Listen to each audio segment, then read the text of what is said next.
పల్నాడు జిల్లా మాచర్ల పట్టణంలోని పెన్షనర్స్ ఆధ్వర్యంలో ఎమ్మెల్సీ ఎన్నికల ప్రచార కార్యక్రమాన్ని నిర్వహించారు ఎమ్మెల్యే జూలకంటి బ్రహ్మానందరెడ్డి. ఓటమి తర్వాత వైసీపీ నేతల మానసిక పరిస్థితి సరిగ్గా లేదని ఆరోపించారు.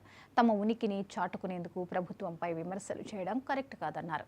వైసీపీ పాలనలో 9 సార్లు విద్యుత్ ఛార్జీలు పెంచి ప్రజలపై మోయలేని భారం వేశారని మండిపడ్డారు.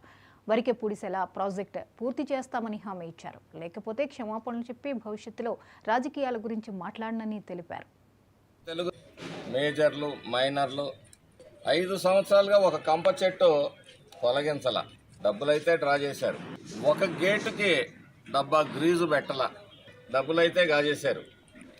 పేద ప్రజల భూములు ఆక్రమించుకున్నారు, అసైన్డ్ ల్యాండ్లు, అయినా మీకు సిగ్గురాల. అంతటితో ఆగట్ల. కేంద్ర ప్రభుత్వంతో తెలుగుదేశం పార్టీ నాయకులు మిర్చి రేట్లు పరిస్థితులు ఇట్లున్నాయి అని వాటి గురించి సంప్రదింపులు జరుపుతూ ఉంటే ఇది ఈ ఉప్పు ఈ వాసన బట్టి వచ్చి మిర్చి యార్డులో ధర్నాలు. మీ 5 సంవత్సరాల పరిపాలనలో 3,500 కోట్ల రూపాయలతో ధరల స్థిరీకరణ నిధిని ఏర్పాటు చేస్తానన్న మాట వాస్తవమా కాదా? జగన్మోహన్ రెడ్డి 4,000 కోట్ల రూపాయలతోటి ప్రకృతి విపత్తుల నిధిని ఏర్పాటు చేస్తానన్నమాట వాస్తవమా కాదా? ఏమైపోయినాయి? లక్షల కోట్లు అయితే అప్పు చేశావు. మరి 4 + 3.5 7.5 వేల కోట్లు ఈ రాష్ట్ర రైతాంగం కోసం నువ్వు ఖర్చు పెట్టని వ్యక్తివి.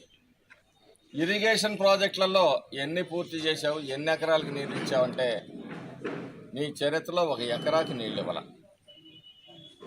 ఈరోజు నువ్వు రైతుల గురించి మాట్లాడుతున్నావు. తామర పురుగు వచ్చి మరి మిర్చి రైతులు అల్లాడిపోయిన రోజు నీ వ్యవసాయ సిబ్బంది కూడా మరి పొలాల్లో కనపడలా. నువ్వు ప్యాలెస్లో నిద్రపోతున్నావు, వ్యవస్థలో నిద్రపోయినాయి. ధాన్యం ఎన్ని కొనుగోలు చేశావు? ఈరోజు 18,000 కోట్ల రూపాయలతోటి ఈ రాష్ట్రంలో రైతాంగాన్ని ఆదుకోవడం కోసం ధాన్యం కొనుగోలు చేసినదంతా ఎన్డీఏ కూటమి ప్రభుత్వాన్ని.